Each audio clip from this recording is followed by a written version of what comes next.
For the last couple of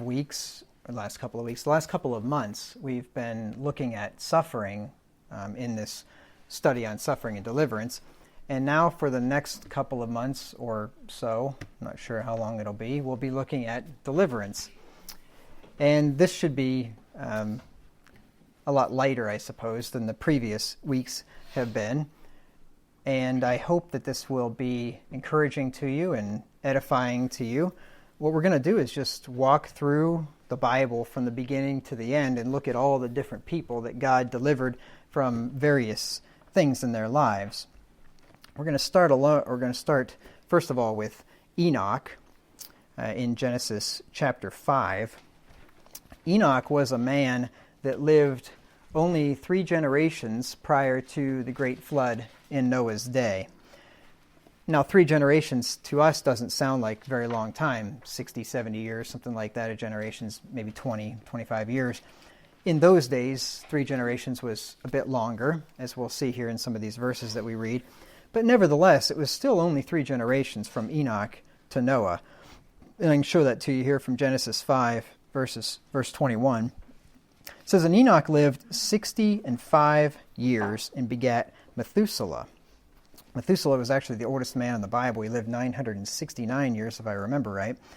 And then in verse 25, we read, "And Methuselah lived 187 years and begat Lamech." So he was just but an adolescent whenever he had Lamech, only a mere 187 years old.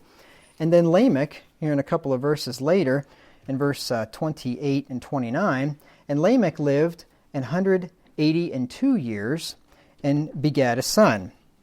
He got married a lot earlier than Methuselah did, obviously, a whole 5 years earlier. He only had to wait until he was 182 to have children. So there's still hope for my wife and I. We could still have children, even though we are getting up there in years. Verse 29, "And he called his name Noah, saying, This same shall comfort us concerning our work and toil of our hands, because of the ground which the Lord hath cursed." So you see there you got Enoch, Methuselah, Lamech, who had Noah. So there was only 3 generations separating Enoch from the great flood. Now, in the days before the Lord flooded the earth was corrupt and filled with violence, we're told in Genesis 6 and verse 11. It says, "The earth also was corrupt before God, and the earth was filled with violence." So this is nothing new, as I'll mention here in a minute, that you have a violent earth. We had a violent earth back then, and we still have a violent earth. The problem is sin, and that hasn't changed, and it won't change until the coming of our Lord Jesus Christ. Now, more than likely, the earth did not turn exceedingly wicked overnight. I doubt that it was a paradise during Enoch's day, and then all of a sudden, when the Lord declared that he was going to destroy the earth, or the day before, it got violent and the Lord got upset. It was probably a progression. There had probably been a lot of evil in the world in Enoch's day, and it just got worse and worse. And likely, the earth was probably a pretty evil place when Enoch walked the earth just a few generations prior. And I can prove this in a way, a couple of different ways. This just dawned on me this morning as I was looking at this.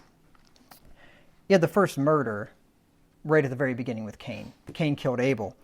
But then you have a guy it appears to be shortly after the beginning. Actually, when you look at the generations, it probably was quite some time after the beginning. But you had a man named Lamech, different Lamech, by the way, a man named Lamech who is a descendant of Cain. He murdered somebody also. It says there in chapter 4:23, Genesis 4:23, "And Lamech said unto his wives, Adah and Zillah, Hear my voice, ye wives of Lamech. Hearken unto my speech, for I have slain a man to my wounding, and a young man to my hurt. If Cain shall be avenged 7-fold, truly Lamech 70 and 7-fold. And this is pretty much all we know about this situation. We don't know why he killed him, but he obviously killed him unjustly. He killed a man to his own hurt. I always found this passage really fascinating just by the language that Lamech used, because he said, "Hear my voice, ye wives of Lamech."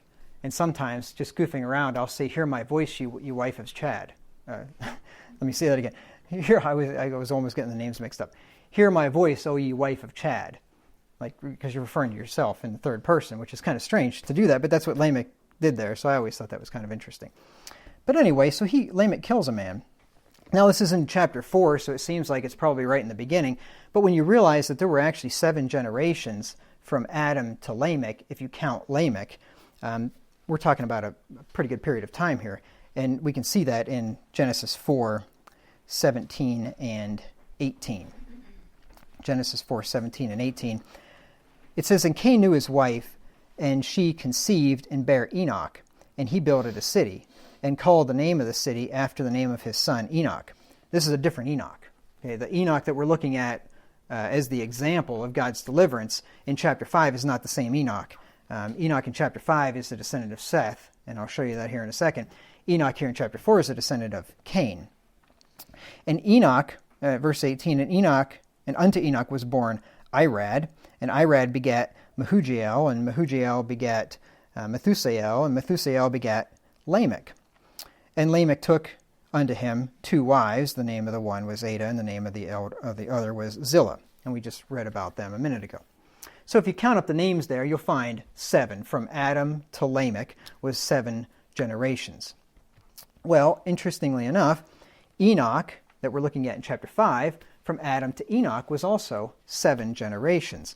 And you can see that. I'm not going to read the whole passage here, but if you just start reading in verse 3 of chapter 5, Adam begets Seth. And then as you go down through here, you see Seth begets Enos, and then Enos begets Cainan, and then Cainan begets Mahalalel, and Mahalalel begets Jared, and Jared begets Enoch. You got to kind of scan down through there for the names, but if you do that, you'll see that. So, and you count them up, and you got 7. And Jude confirms this to us in Jude 1:14, which we'll get to in a minute, so I'm not going to read it now, but it says Enoch the 7th from Adam prophesied. So I say all that to say that here you have Enoch, 7 generations from Adam, living on the earth, and you have Lamech, his 7th cousin, 7 generations from Adam, who kills a man to his own hurt. So you have murder going on in the same generation that Enoch is living in. And I'm sure there were probably other murders throughout the earth at this point. There were a lot of people on the earth. But the point is that the world was not some happy, nice place when Enoch was living in it. And we have further evidence of this from the book of Jude. If you look in Jude 1:14 through 15, we see here that Enoch prophesied against the ungodly, which probably lived in his day. It's possible he could have been just making a prophecy against ungodly people for some time in the future, but more than likely, it would stand to reason that he was prophesying against the ungodly that he was personally witnessing doing ungodly things on the earth. And as we read this passage, you're going to notice one outstanding characteristic of Enoch. He did not like ungodliness. Jude 1 and verse 14 says, "And Enoch also the 7th from Adam prophesied of these, saying, Behold, the Lord cometh with 10,000s of his saints to execute judgment upon all, and to convince all that are ungodly among them of all their ungodly deeds which they have ungodly committed, and all their hard speeches with which ungodly sinners have spoken against him." So he's prophesying against wicked reprobates. That's the these there, because Jude is talking about people, these wicked people that speak evil of those things which they understand not. And he gives examples like Cain, like Corey, like Balaam. I don't know if he did. Peter gave an example of Balaam anyway, which was a parallel book of Jude. So Enoch was prophesying against these ungodly people. And more than likely, he's talking about people that he's witnessing himself. He's seeing this in his own day. Now in Genesis 5:22, we see that Enoch walked with God. Genesis 5 and verse 22.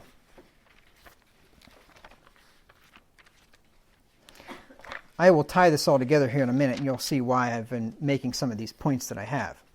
Genesis 5 and verse 22. It says, "And Enoch walked with God after he begat Methuselah 300 years, and begat sons and daughters." Now that seems like a long time, that he walked with God 300, how many did it say there? 300 years. Like after you have kids, you live 300 years, you think, wow, that's a long time. You get to see how many different, great grandchildren. Except living 300 years after you begat a son at 65 years old, in those days was like dying as a baby, pretty much. He lived to be 365 years old, which was about a third of the length of his father's and his children. So what happened here? He walked with God, and then he only lived a measly 300 years after that. Seems like God took him out a little early, doesn't it? And then we see there in verse 24, and Enoch walked with God and was not, for God took him. Now that doesn't give us much information about what happened to Enoch. We just know he walked with God and God took him. But when we look over in Hebrews chapter 11 and verse 5, we get a little bit of commentary to see what happened to Enoch. And when it says God took him, it doesn't mean he took him over into another land so he didn't have to live among these evil people or something. It means that God took him to the heavenly land. He took him to heaven to be with him because he was such a good man. Hebrews chapter 11 and verse 5. It says, by faith Enoch was translated that he should not see death, and was not found because God had translated him. For before his translation he had this testimony, that he pleased God. Most of us, when we hear the word translation or translated, we probably think of languages, right? Of interpreting one language into another. People with an engineering background would think of translation more in the sense of the primary definition. To translate actually means to move something from one place to another. That's what translation means primarily, as I will define here for you. To translate means to bear, convey, or move from one person, place, or condition to another. To transfer, transport. Specifically, it means to remove a bishop from one see to another, or a bishop's seat from one place to another, and in Scotland, a minister from one pastoral charge to another, also to remove the dead body or remains of a saint, or by extension, a hero or great man, from one place to another.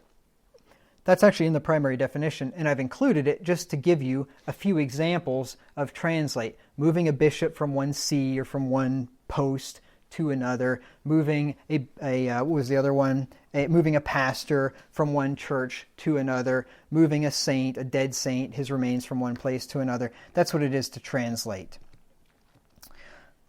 And then it says here, part B, to carry or convey to heaven without death. Also in later use, said of the death of the righteous. And this is what it's referring to with Enoch. He was carried from earth to heaven without dying. The Lord took him. And he was only one of two. I just said two. Held up one finger and said two. He was one of, Jason used to make fun of me for that all the time in Minneapolis. I'm going to give you 7 points and hold up 3 hands, or 3 fingers. But anyway, Enoch was only one of 2 people in the entire Bible that went to heaven without first dying. Look at 2 Kings 2:11. We'll see the other one here. Was a man named Elijah, a prophet. 2 Kings 2 and verse 11. It's only very special people that get to go to heaven without dying. There's only been 2 of them. Enoch was a special man. He walked with God in the midst of a wicked generation. And Elijah was one of God's most prolific prophets. So much so that John the Baptist was said to be Elijah when he came. He came in the spirit and power of Elias, or Elijah. John was the greatest prophet that ever lived. We just saw that the other day. And he was walking in the steps of Elijah. So Elijah was a great man of God, and because of that, God took him to heaven without him having to see death. 2 Kings 2 and verse 11. It says, and it came to pass, as they still went on and talked, that behold, there appeared a chariot of fire and horses of fire, and parted them both asunder, and Elijah went up by a whirlwind into heaven. So this is an exclusive club in heaven. It's the no death club, and there's only 2 people in it that we know of anyway. Even the Lord Jesus Christ died before he went to heaven. Right? So these guys are the only ones. And some people would say Melchizedek, but that's not true. I've preached on Melchizedek before, and when it said he had no beginning of days or end of life, it was not talking about his physical life. It was talking about his priesthood. But anyway, you can look at that series if you're interested in that topic. Now, Enoch was delivered from the evil to come that he would have witnessed in his own lifetime. And I'm somewhat speculating here, but I don't think it's much of a speculation. If you look at Isaiah 57, 1 through 2, if Enoch would have lived his whole life, he would have been getting close to the days of the flood. And I've done the math before, I don't remember. But he wouldn't have been too awfully far from when the Lord flooded the earth. And the Lord, well, for instance, Enoch's son was Methuselah. Methuselah died the same year as the flood. God gave Noah 120 years to build the ark. So 120 years before the flood, the earth was already full of wickedness, and God said he's going to flood the earth. So if you think about it, Methuselah, his son, lived 120 years at least during that time when God said the earth is so wicked I'm going to destroy it. And Methuselah lived through those years, so it's quite possible that Enoch would have. As a matter of fact, Enoch was only 65 years old when he had Methuselah. He was basically old enough to be Methuselah's brother, pretty much. I mean, 65 years is nothing in those days. So he would have certainly lived, if he would have lived a full life, he would have lived through all of that and probably lived right up close to the time of the flood. So he was spared a lot of seeing a lot of evil that would have happened in this world. And if you look at Isaiah 57, verses 1 through 2, this verse is, kind of comes to mind when I think of Enoch. It says, "The righteous perisheth, and no man layeth it to heart. And merciful men are taken away, none considering that the righteous is taken away from the evil to come. He shall enter into peace, they shall rest in their beds, each one walking in his uprightness." Enoch was one of those righteous people that perished. And I'll bet you at the time that he actually didn't perish.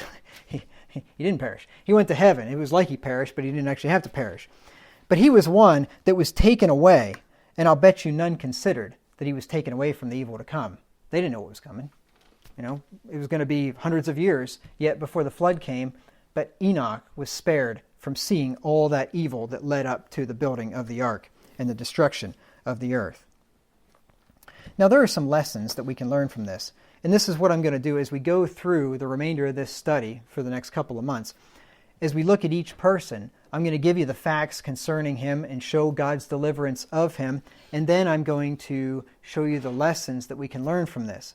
And I think that maybe this part at the end of each of these little sections will be the most important, because we can take the facts that we learn and then we can apply them to our own lives. So some lessons that we can learn from this. Lesson number 1. Godly men throughout history have lived in evil times, so we are not experiencing something new. This is not new. What we're experiencing today, all the evils that we see out there today, this is not new. Godly men throughout history have lived in such times. Let me give you a verse to back this up. Ecclesiastes 1, 9 through 10. Ecclesiastes 1, 9 through 10. When you think about the evil that we live in today, think of Enoch. Almost 6,000 years ago, he lived in an evil day just like we do. Solomon said in Ecclesiastes 1, 9 through 10, he said, "The thing that hath been, it is that which shall be, and that which is done is that which shall be done, and there is no new thing under the sun. Is there anything whereof it may be said, See, this is new? It hath been already of old time, which was before us." Now, do I think this is speaking of iPhones and computers and spaceships and all this stuff? Honestly, no, I don't. I mean, is it possible, I suppose, before the flood those things were around? It's possible. There's no evidence of it. And I don't think this verse teaches that necessarily. This verse is teaching that the kinds of things that happen in human life have always been and will always be. Obviously, it's not teaching that there is literally nothing new. I'll prove it to you. This is a really easy example.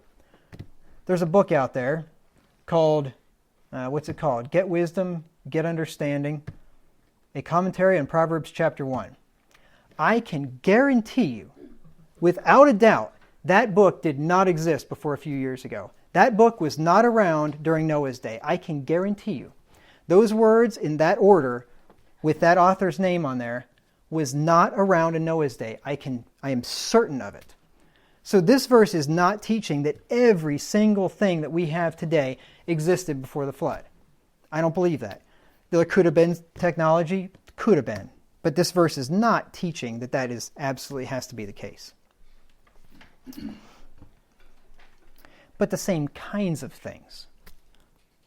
Right? I'm sure some guy named John probably didn't steal a pair of Nikes and then burn down a Target during a peaceful protest in Noah's day. But guess what? There were probably people in Noah's day that stole things, that rioted, that committed arson, right? All of the evils that we see today were going on back then. Maybe not this specific instance of it, though. I think you get the point. All right. Lesson number 2. Godly men condemn the wickedness around them, not conform to it. Let me say it again. Godly men condemn the wickedness around them, not conform to it. This was Enoch. Enoch condemned the wickedness around him. He prophesied against the ungodly. He didn't just go along with it to get along. Remember what it says in Romans 2:12 and verse 2, "Be not conformed to this world, but be ye transformed by the renewing of your mind, that ye may prove what is that good and acceptable and perfect will of God." We're not to conform ourselves to this world. Even though sometimes it's tempting to do so because it's easier to just conform, to just act and say and do like the rest of people do. But that's not what Enoch did, and that's not what we should do. If we want to be delivered like Enoch was, it is by not conforming to this world. It's not by acting just like this world and doing what they do. Lesson number 3. We can and should walk with God even when living in an evil generation. Enoch lived in an evil generation, and he walked with God. There is no excuse for not walking with God because it's such an evil generation. And, what's the point? I can't even do it. Or if I try to live godly in Christ Jesus, the world brings me down. And there's just so much bad influence out there. And all my friends act like a bunch of idiots. And there's just, what's the point? Right? I may as well just throw my hands up.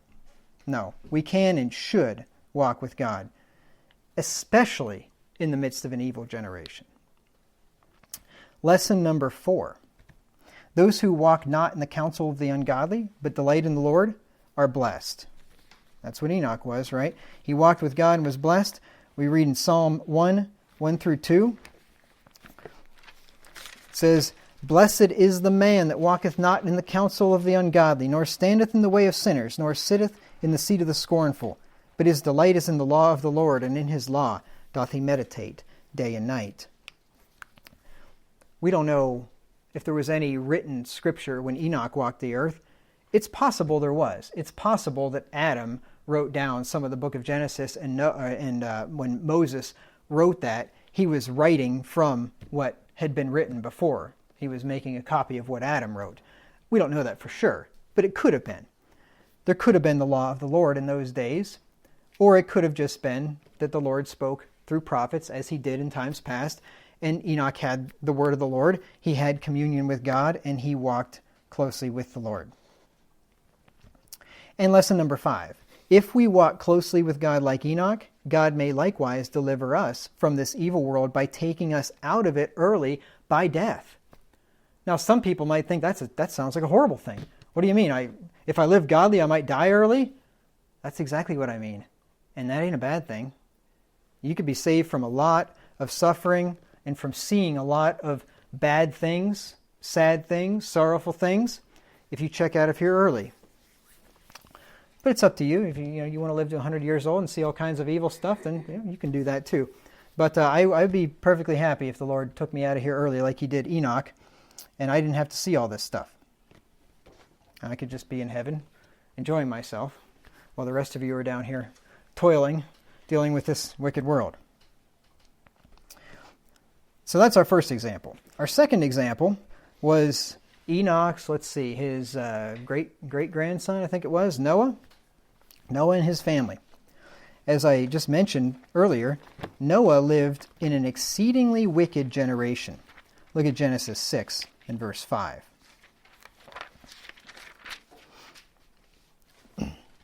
If you think it's bad today, just try to imagine what it would have been like before the flood in Noah's day. It was a lot worse. I'm certain it was. Why would I be certain of that? Well, for one thing, God destroyed the world. That's probably a pretty good reason, right? He hasn't done that again yet. He's going to, but he hasn't done it yet. So that tells me, just that fact alone says, it was probably worse then than it is now. But look at this verse. Genesis 6 and verse 5. And God saw that the wickedness of man was great in the earth, and that every imagination of the thoughts of his heart was only evil continually. Can it get any worse than that? Look at these words. Every imagination of the thoughts of his heart, and he's talking about man on the earth. Okay, he's talking about men in general on the earth. Every imagination of the thoughts of his heart was only evil continually. So everything that he thought about was only evil. He never thought about a nice thing, and it was continual. Can you imagine living in a world where every person around you only thought of evil continually? That would be a horrible, horrible place to live. That was the earth in the days of Noah. No wonder it was said there in verse 11 and 12, the earth also was corrupt before God, and the earth was filled with violence. And God looked upon the earth, and behold, it was corrupt, for all flesh had corrupted his way upon the earth. All flesh. Of course, this is a qualified all, because we know that there were at least 8 people on the earth that didn't corrupt themselves, Noah and his family. But as for the rest of the probably teeming millions of people, they all had corrupted themselves. Full of violence, the imagination of their hearts was only evil continually. I can't even imagine living in a world like that. It's bad enough. I mean, we have like Washington, D.C., where pretty much all the inhabitants there only think of evil continually, but that's just one city. At least, there are some other parts of the world that don't only think of evil continually.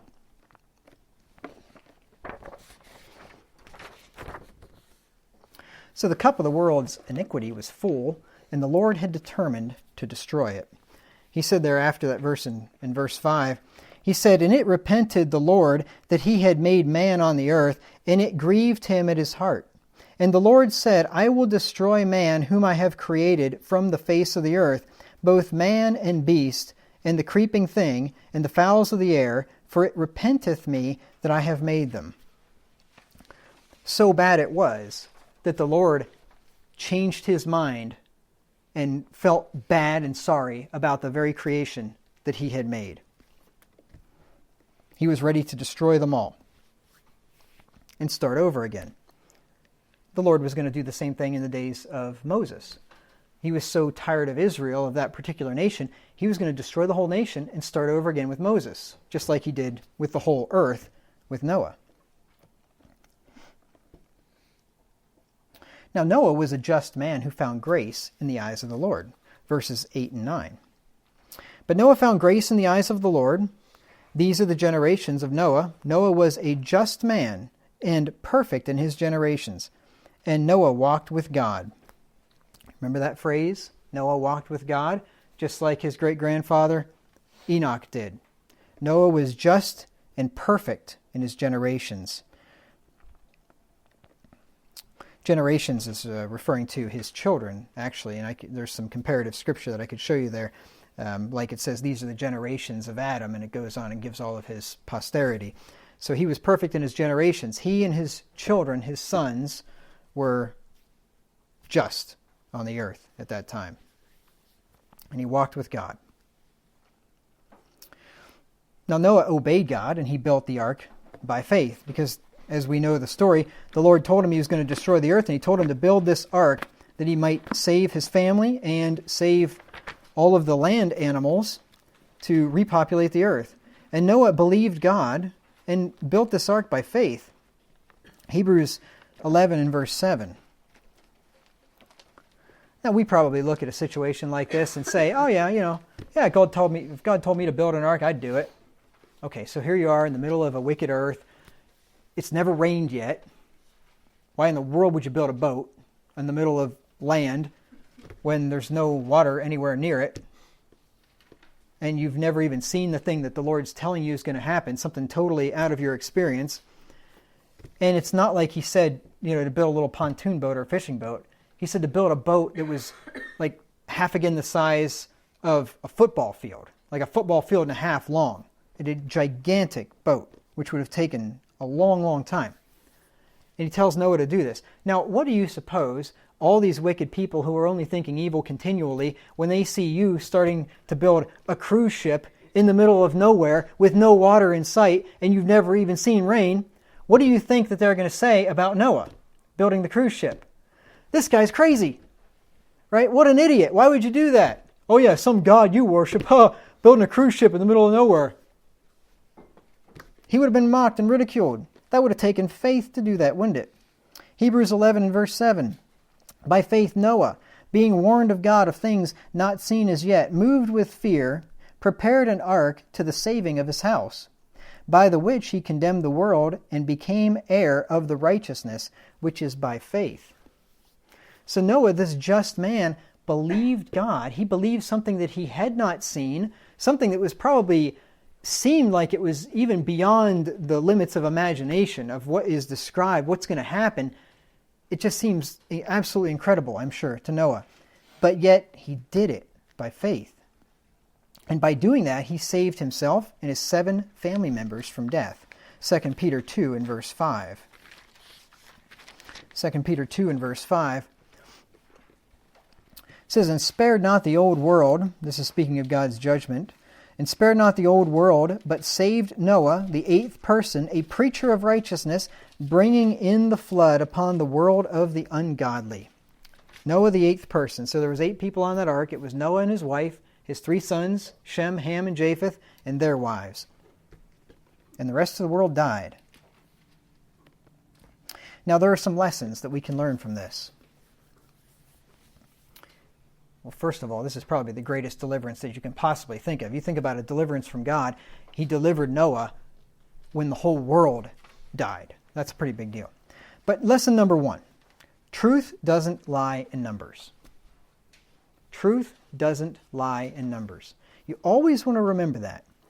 It was 8 versus millions in Noah's day. 8 people. I'm sure that people in Noah's day probably said to him what certain people have said to us. Well, you think you're right and the whole world's wrong. And you know what Noah probably said or could have said? You're right, guilty as charged. I believe that we are right, me and my little 8 people here, and the whole rest of the world's wrong. But really, doesn't everybody, just to get off on a little tangent, doesn't everybody believe that they're right and the rest of the world's wrong if the rest of the world disagrees with them? You'd have to be just a double-minded, schizophrenic, crazy man to not think the rest of the world is wrong if they disagree with you. Because otherwise you'd be a postmodernist where you think that the rest of the world is right and I'm right, except we're saying opposite things, but we're both right. People that say opposite things can't both be right. They could both be wrong. One of them could be wrong and the other one right, or vice versa. But if you believe opposite things, you both can't be right. So any sane person, if they're going to be honest, would have to say, I believe that I'm right, and the rest of the world that disagrees with me on everything that I believe is wrong. There's nothing wrong with saying that. What is wrong with saying that is that makes me a better person. That makes me superior to you. That's wrong. Or to say that I'm right, and I know that I'm right, and I could not be wrong. That's wrong. Of course, you can think you're right and be wrong, right? There's nothing wrong with thinking you're right, but if you are shown to be wrong when you think you're right, then it's time to change your mind. There's nothing wrong with thinking you're right, but you should be humble and open enough to admit when you have been shown to be wrong. We all should. And if we stop doing that, we're going to stop growing, and the Lord will take away the understanding that we have. As soon as we think that we have it all right and we are so good because of that, or we're just God's gift to men here because we believe we have the truth, God he can just take that away very easily. So you don't ever want to let whatever you do know make you proud. You always want to be humble enough to know that even though I think that what I believe is right, there's probably a good chance that I believe error that I just haven't seen yet, and when it is shown to me, I will and want to change my mind. So truth doesn't lie in numbers. Now I believe that it could get to the point in this world that we live in that things could get so bad that it might be that we are reduced to one true and faithful church on this earth with 8 members. You say, well, that's crazy. How could, in a world of billions of people, how could you only have one true church with 8 members? Did you listen to the last 10 minutes of what I just said? In Noah's day, there was one true and faithful church with 8 members. It could get that way again. It wouldn't surprise me. Here's the thing. If we get to that day, I want to be in that church. I want to be a resident member of that church. No matter where it is, I want to be there. And I pray to God that I will be. No matter what happens and no matter where it is. Lesson number 2 from Noah. It pays to hold fast to the Lord even if the entire world is against you. It pays to hold fast to the Lord even if the entire world is against you. Did it pay for Noah? You bet it paid for Noah. Was it hard to hold fast to the Lord when the whole world was against you? Yeah, it was. But it pays. And it will pay in our day too. I don't care if the whole world's against you. And pretty much they are. The vast majority of this world is against us. They do not believe what we believe. And there's a growing number of them out there that hate us, that absolutely despise people like you and me for what we believe and what we hold. And it will probably only get worse. I mean, if you've been just looking around for the last decade, it's just progressively getting worse. But it pays to hold fast to the Lord even if the entire world is against you. Remember what it says in the Bible? If God be for us, who can be against us? You only need one on your side, and that's God, and it doesn't matter if the rest of the world is against you. Lesson number 3. Going along with the crowd will bring you destruction. Going along with the crowd will bring you destruction. If Noah would have just said, these guys are my neighbors. I've grown up with these people. These are good people, right? They're good. They're good people. Yeah, sure. They're killing people, and they're only thinking of evil continually. But really, they're not that bad, right? I just don't want to. I don't want to go against the crowd here. I'm just gonna go along with them, because after all, I've got associations with people, and I've got fellowship with people. We like to get together sometimes. I don't want to rock the boat here. No pun intended. Right? He kind of did rock the boat, right? Going along with the crowd will bring you to destruction. Lesson number 4. It pays to do what God says, even if it seems like a gargantuan task. It pays to do what God says, even if it seems like a gargantuan task. Now, Christ's burden is light and easy. He said that in Matthew 11:28 through 30. Come unto me, all ye that labor and are heavy laden, and I will give you rest. Take my yoke upon you and learn of me, for I am meek and lowly, and you shall find rest for your souls. But sometimes what Christ requires of us can cost dearly. It can seem like a very big task. Obeying Jesus Christ can cost you. And I know it cost me in my life. Big time. It cost me family. It cost me friends. It cost me houses and lands. It cost me a lot in my life to follow Jesus Christ in truth and to be in His church. But it always pays to do what God says, regardless of how big a thing it seems like it may be in your life.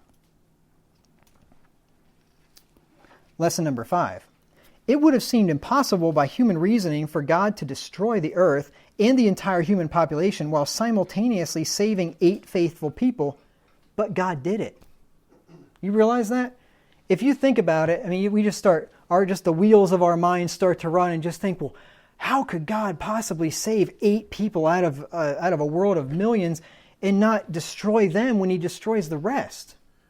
But He did it. He can do it. God can easily deliver the faithful while destroying those around them. So take comfort in that, brethren, because God is well able to do the same thing for us. You see, well, I don't see how that's possible. I don't know how He could. He built an ark and put every living creature in it, every land creature, and preserved every creature you see here today. He preserved, every land creature anyway, he preserved them, their kind, on the ark. He preserved an entire world while destroying the entire human population. He can do it. How could he do it for us? I don't know, and I don't need to know. It's not up to me to know. I just know that he can, if he wants to, he could deliver us while he judges the rest of the world around us. Now let's look at a guy named Abraham. This will be the next person that God delivered. This one's going to be a little bit different, though. Different type of deliverance. If you look in the book of Joshua, you probably thought I was going to Genesis, but if you look in the book of Joshua, we're going to see that Abraham grew up as an idolater. Everybody knows the story of Abraham, if you know anything about the Bible. Abraham was the man that stands out more than any other man as the man of faith. But Abraham was not always a man of faith, though. Joshua 24 and verse 2.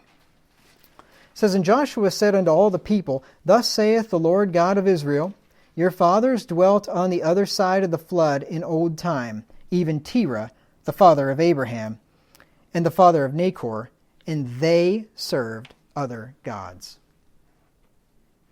That means Abraham, Terah, and Nachor, and their family members served other gods.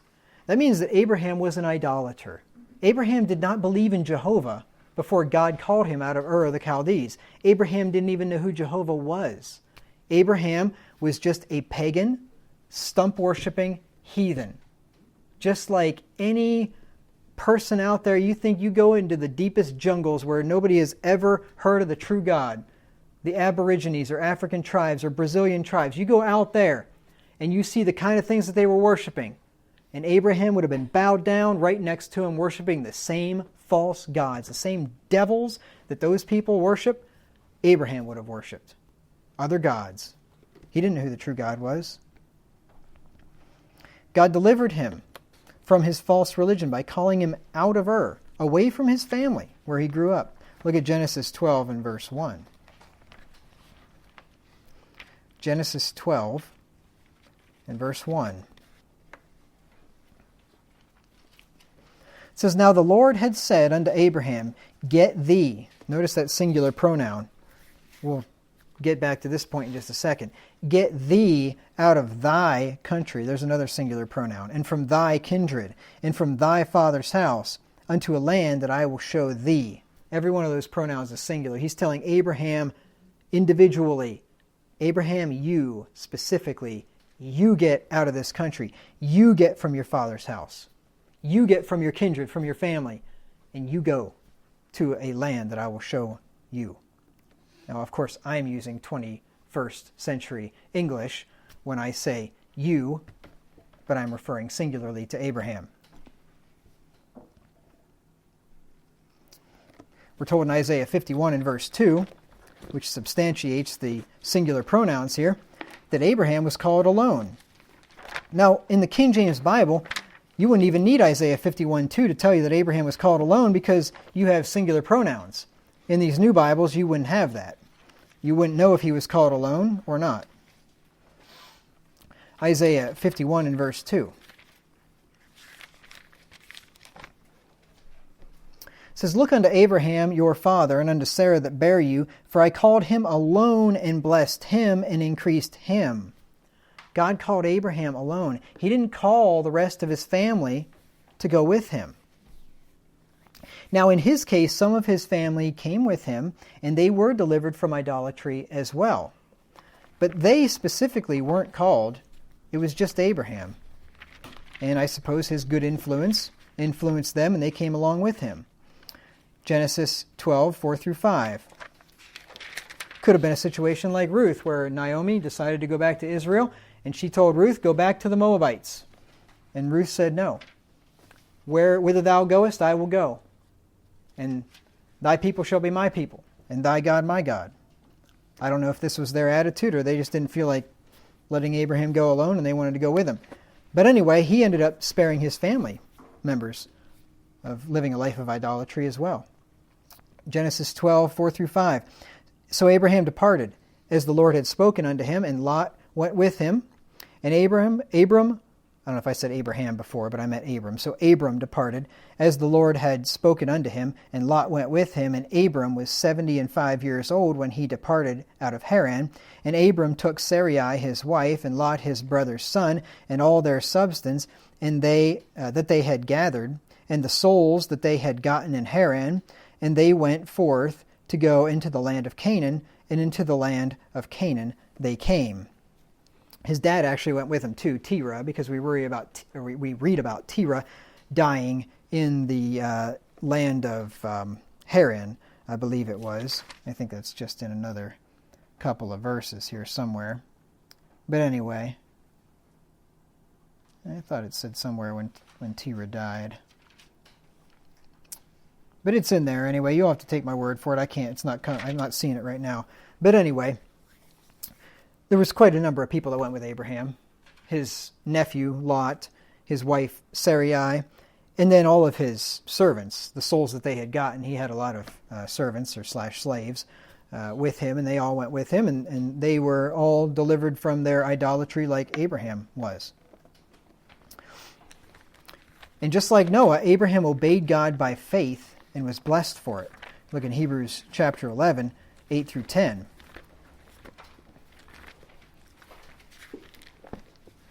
Now we saw that Noah would have had to be a great man of faith to build an ark when he'd never seen it rain before, and especially build one the size of a cruise ship. Well, Abraham likewise exercised a great feat of faith when he obeyed God, a God that he didn't even know, never heard of before, never had learned anything of him, and all of a sudden this God reveals himself to Abraham and tells him to get out of Ur where you live. Imagine if God came to you. Most of you people here have lived in Excelsior and Missouri for your lives. Half of us probably have anyway. Half of you have. And if God just said to you all of a sudden, get thee out of Excelsior. And you say, okay, where am I going? I'm not telling you. Just start walking, and when you get there, I'll tell you. That would take some faith, wouldn't it? You'd be like, but what about my job? Go. What about my house? Go. What about all my stuff? Go. What about my family? Go. How much faith would that take? That'd take a lot of faith, wouldn't it? We don't even read about Abraham doing the but game, but he just went. That takes faith. Hebrews 11, 8 through 10. By faith Abraham, when he was called to go out into a place which he should after receive for an inheritance, obeyed. And he went out, not knowing whither he went.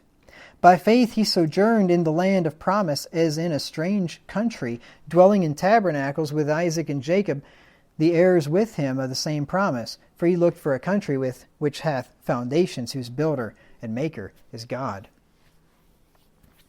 By faith he just went. He just believed that God knew what he was doing, that God would take him where he wanted him to be, that he would prosper him in that place, that he would give him an inheritance in that place, and that everything was going to work out somehow, some way. But not knowing what was going to happen. That is faith. Faith is the substance of things hoped for, the evidence of things not seen. Hebrews 11 and verse 1. Now Abraham was not delivered from physical death or suffering, but being delivered from false religion is far more important than those things. Isn't it? What if, in your life, before you were converted, the Lord had been gracious unto you and delivered you from death? Maybe you would have gotten into a bad car accident. Maybe you would have gotten cancer. Maybe you would have, had a heart attack. Whatever. Something bad would have happened to you. And before you were converted, God delivered you from death and then let you be involved in whatever false religion you were in for the rest of your life. Especially if you were just an outright stump-worshipping heathen idolater. Catholic. Or a Catholic. But I repeat myself. Yes. So imagine if God spared you to live the rest of your life in idolatry, or imagine if he spared you from living a life in idolatry. Which of those is the greater deliverance? Being spared on earth so that you can spend the next 50 years being an idolater? Or being delivered from idolatry, even if it means having to leave your home and your family and all your stuff and whatever else? to go to the place where God calls you. You think about that. Now, there are some lessons that we can learn from this. Number one, where you came from is not nearly as important as where you're going and where you'll end up. Where you came from is not nearly as important as where you're going and where you'll end up. We all have our different pasts. And some of us came from pretty broken, bad backgrounds. Some of you came from good backgrounds. Some of you didn't. But where you came from is not important. It's where you're going, and it's where you end up. Just like Abraham, his beginning wasn't very good, but his end was. Scripture says, better is the end of a thing than the beginning thereof. Abraham had a good end, not a good beginning. Lesson number 2. Our past is no excuse for not following God in the present. Abraham didn't say when God came to him and said, get thee out to the land that I will show thee. He didn't say, but I grew up as an idolater and I didn't have good parents. So therefore I can't obey the Lord because I was just never taught. That's no excuse. Your past is no excuse. It doesn't matter if you had bad parents. It doesn't matter if they never taught you a thing about religion. It doesn't matter if they taught you a bunch of false things about religion. It doesn't matter if they scoffed at religion. And to follow the truth would be to provoke their ire. It doesn't matter. Your past is no excuse for not following God in the present. Nor are your past sins an excuse for not following God in the present. You might say, I have screwed up so badly. I'm such a vile sinner. I don't feel like I could ever, I wouldn't even be worthy to sit among the saints. That's no excuse for not following the Lord in the present. I actually used to feel that way, believe it or not. I know I've probably told you this before. When I heard the gospel and I heard Pastor Boffey preaching and I was listening to his sermons, I'd never been to the Cincinnati church before. And I had this thought that these people are just like amazing, like this amazing class of Christians out there or something, and that I'm not worthy to darken the door of that place. And I may have even thought like that after I went and met them. I might have. I can't remember. I remember at one point, I think it was after, I'm certain of it. It was after I'd met them. And I was talking to my professor, and he said to me, what you need to do is just repent and be baptized and join the church, the Cincinnati church in that case. And I just thought, well, I can't do that. Like, I'm not worthy to do that. But you know what? If sinners aren't worthy to join the church, then there's going to be no church because we're all sinners. And I found out that that they were people like everybody else are people. They're good people, but they're people. We're all just people. Lesson number 3. God often calls people to follow Him as individuals, not as families or groups. God often calls people as individuals to follow Him, not as families or groups. See, new converts often think that because God has showed them the truth, that He's going to do the same for their family, and He's going to bring their family along with them. And it's fine to see if your family wants to come along and share with your family the things that you've been learning. But just remember, God called Abraham alone, and God often calls people alone. As a matter of fact, if an entire family came, husband, wife, and a bunch of kids, and everybody wants to get baptized at the exact same time, I would be doing some inquisition. I always do anyway, but I would be doing some questioning individually with each person, and I'd be seeing, do you all believe this, or are a bunch of you doing it because one of you is doing it, or because two of you are doing it? I would be suspicious of an entire family all at the same time. I'm not saying it couldn't happen, but I see in the Bible God called Abraham alone, so I would be making sure that the whole family were truly converted before they were baptized. Now, sometimes your family might not come with you right away. I've got a friend of mine, you just met him, Eric Broyles. His parents weren't baptized. His mother was baptized. It was right when I left Cincinnati, actually just before, so 2013. Eric had been in the church for 14 years before his mother was baptized, and his dad was just baptized a few years ago. So it had been a long time, almost 20 years, before his dad got baptized.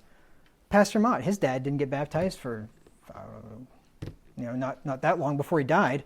Been a long, long time. So a lot of times it takes time, but sometimes they do come along. And the best thing that you can do is just to be a good example to them and show them what a Christian should be by your action. And sometimes that can be the thing that can bring them over or can contribute to it. All right, lesson number 4. God can use one faithful man to save his family from false religion. God can use one faithful man to save his family from false religion. Now, I just got done saying that God calls people alone, but yet in Abraham's case, even though he was called alone, his family came along with him. So God can use one faithful man or woman to save their family from false religion. And you know who that faithful man or woman could be? You. It could be you. It could be me.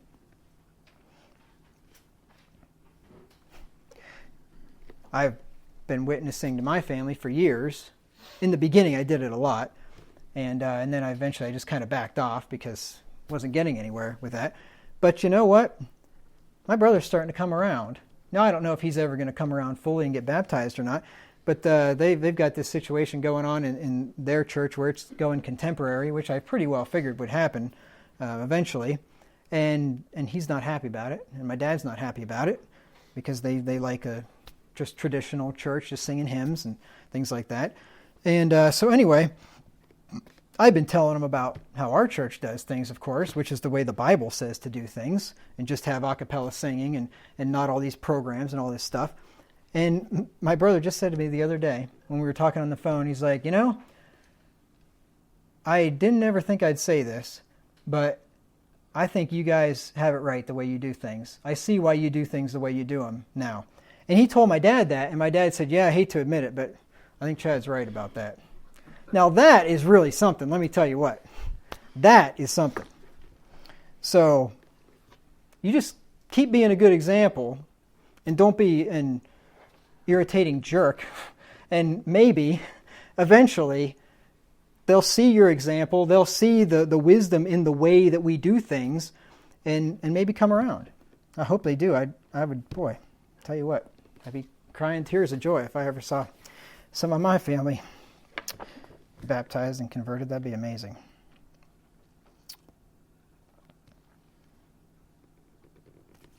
Lesson number 5. God will richly bless those who forsake all and follow him. Look at Mark chapter 10, 28 through 30. Mark chapter 10, 28 through 30.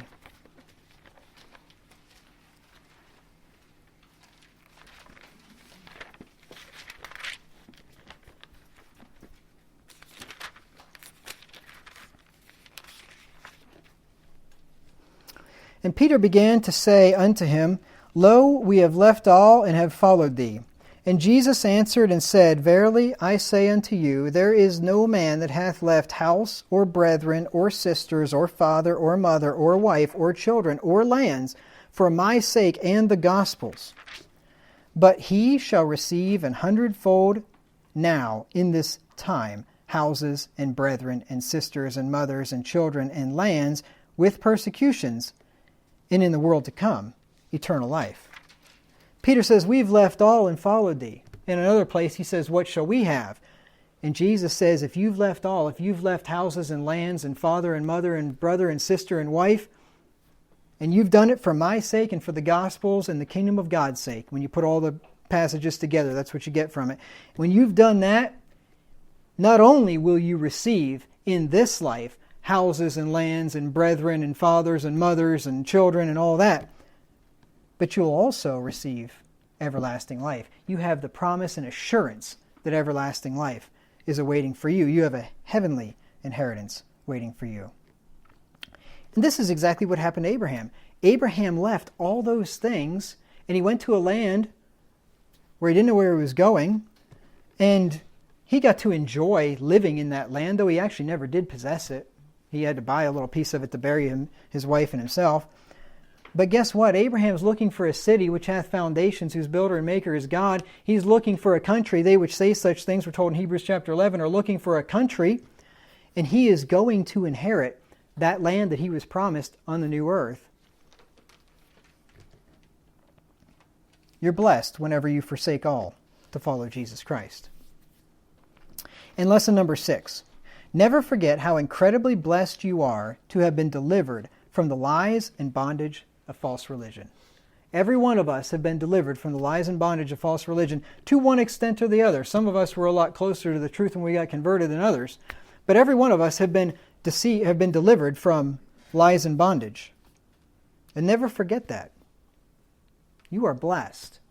You may not feel like you're blessed. You may feel like, my life kind of stinks. It's just drudgery, and I've got all these problems, and I've got all these things that cause me sorrow and grief. But you know what?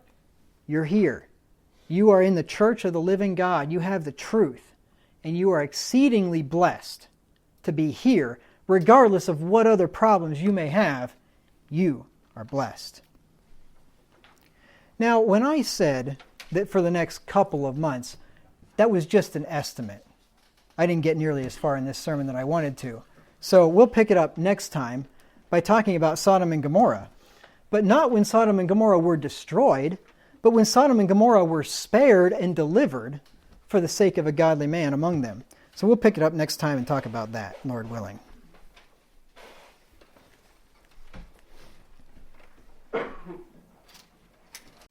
Just a quick note at the end of the sermon. The most important thing a believer in Jesus Christ can do is to be a member of one of God's true churches. If you're not already a member of one, go to pastorwagner.com/churches to see if there is a true church or other believers of like faith near you. That's pastorwagner.com/churches.